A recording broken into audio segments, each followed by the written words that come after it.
Class fifth और 8 board हो चुके हैं students and parents and all school my friends, जो भी हमारे जैसे शिक्षक गण, उन सबके लिए है ये वीडियो। तो कुछ इंपॉर्टेंट निर्देश गवर्नमेंट ने दिए हैं, है ना, जो कि इस लेटर के माध्यम से दिए राज्य शिक्षा केंद्र ने जारी किया है तो ये पुराना 12/9/2022 का, कुछ दिन पुराना, ठीक है। लेकिन इस बार किस प्रकार से वार्षिक मूल्यांकन होगा, है ना, किस प्रकार से पेपर्स लिए जाएंगे, उसके संबंध में बनाया गया है। तो इसके पॉइंट्स यहाँ से स्टार्ट होते हैं।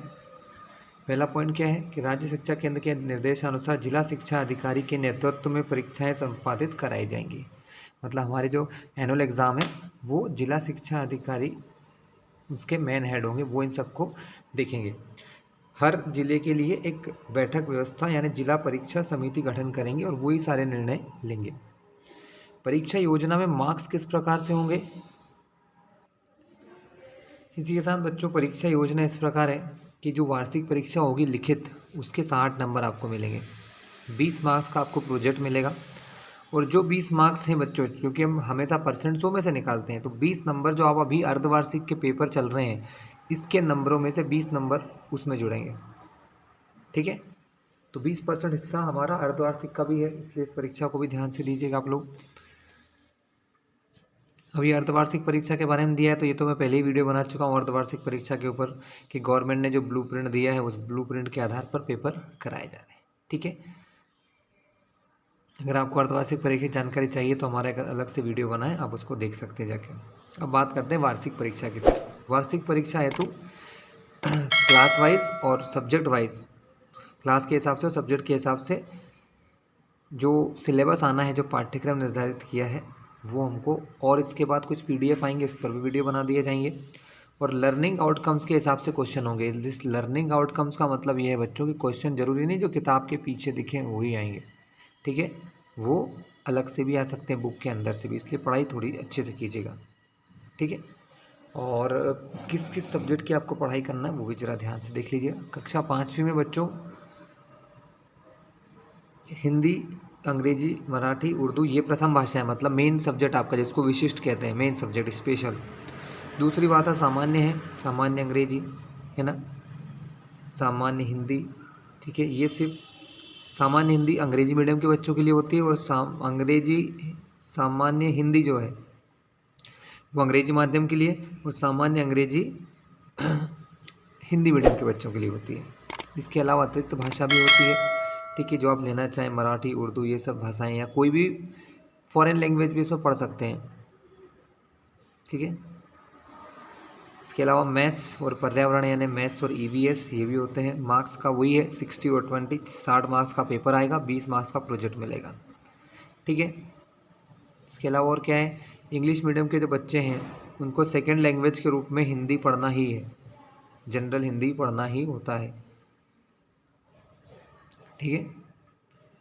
चलिए इसके नेक्स्ट पेज पर भी कुछ इन्फॉर्मेशन गिवन है बच्चों। तो अब ये समझा दूं कि जो हिंदी मीडियम के बच्चे हैं उनको हिंदी और अंग्रेजी चीज़ पढ़ना है। जो थर्ड लैंग्वेज होती है, अतिरिक्त भाषा है, वो उनके लिए कंपलसरी नहीं है। और अंग्रेजी मीडियम के बच्चों के लिए भी यही है कि जो इंग्लिश स्पेशल पढ़ेंगे, हिंदी जनरल पढ़ेंगे सामान्य, और उन्हें तीसरी भाषा पढ़ने की ज़रूरत नहीं है। लेकिन जो उर्दू और मराठी लेते हैं बच्चों, वो ध्यान रखना, जो लोग उर्दू और मराठी मीडियम ले लेंगे उनको उर्दू भी पढ़ना है और हिंदी इंग्लिश भी पढ़ना है, मराठी भी पढ़ना है और हिंदी इंग्लिश भी। तो ध्यान रखिएगा, अगर आप उर्दू या मराठी लेते हैं तो आपको हिंदी इंग्लिश तो पढ़ना ही पड़ेगा, यानी 3 चीज़ हो जाएगी जो ये 2 मीडियम सेलेक्ट करेंगे। और 8th में बच्चों सिलेबस आपको पता ही, 6 सब्जेक्ट होते हैं, सोशल साइंस, साइंस, मैथ्स। इसके अलावा मेन बुक में आपको हिंदी, अंग्रेजी, मराठी, उर्दू 4 मेन सब्जेक्ट्स हैं, ठीक है। जनरल में आपको हिंदी इंग्लिश दोनों मिलेंगे, ठीक है। थर्ड लैंग्वेज में आपको संस्कृत है, हिंदी है, सामान्य उर्दू और मराठी है, ये ऑप्शन है आपके पास। तो यहाँ पर भी आपके पास, अब देखिए मैं बता दूँ ऑप्शन कैसे कैसे है। जो व्यक्ति हिंदी मीडियम लेता है उसको हिंदी इंग्लिश पढ़ना है, साथ ही संस्कृत, उर्दू, मराठी में से एक चीज़ पढ़ सकता है। जो अंग्रेजी लेगा उसके लिए भी अंग्रेजी हिंदी तो पढ़ना ही है, संस्कृत, उर्दू, मराठी में एक ऑप्शन आप ले सकते हैं। लेकिन जो उर्दू लेते हैं उनको उर्दू के साथ अंग्रेजी हिंदी पढ़ना है, जो मराठी लेते हैं उनको मराठी के साथ अंग्रेजी हिंदी पढ़ना अनिवार्य है, यानी हिंदी इंग्लिश तो हमेशा ही पढ़ना है, ठीक है। जिन लोगों को संस्कृत से एलर्जी है वो ये कोई सब्जेक्ट ले सकते हैं, ठीक है।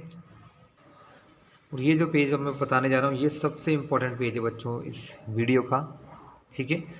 कि अगर वार्षिक परीक्षा उपरांत मतलब फाइनल एग्ज़ाम के बाद कक्षोन्नति होती है, कक्षोन्नति मतलब बच्चा अगली क्लास में जाता है तो उसको प्रत्येक विषय की लिखित परीक्षा में एवं प्रोजेक्ट कार्य में पृथक पृथक न्यूनतम 33% अंक प्राप्त करना अनिवार्य होगा। मतलब उसको दोनों एग्ज़ाम में पास होना होगा। कौन कौन सी दोनों एग्ज़ाम बच्चों? उसको अपनी प्रोजेक्ट वर्क में भी 20 नंबर का होगा, उसमें भी पास होना जरूरी है। और जो 60 नंबर का पेपर होगा उसमें भी उसको कम से कम 20 नंबर तो लाना पड़ेगा पास होने के लिए, ठीक है।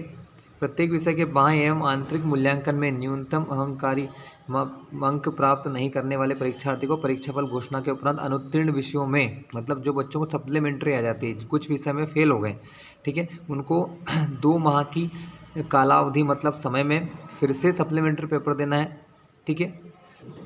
पुनः परीक्षा में भी अनुत्तीर्ण हो सकता है। अगर बच्चा फिर से एग्ज़ाम देता है सप्लीमेंट्री फिर भी फेल हो जाता है तो उसको उसी कक्षा में वापस रोका जाएगा। इसलिए पढ़ाई ध्यान से करना, ठीक है। और स्कूल में प्रारंभिक शिक्षा पूर्ण होने तक किसी बच्चे को स्कूल से निष्कासित नहीं किया जाएगा, ठीक है बच्चों। और सारे स्कूल के साथियों, ये हमारा एक वीडियो था जिसमें हमने कुछ इम्पोर्टेंट बातों के बारे में बात किया। प्रश्न बैंक, इम्पोर्टेंट मॉडल पेपर्स, ये सब गवर्नमेंट रिलीज़ करेगी, हम भी उसके वीडियोस बनाएंगे और आप लोगों तक ज़रूर पहुंचाएंगे।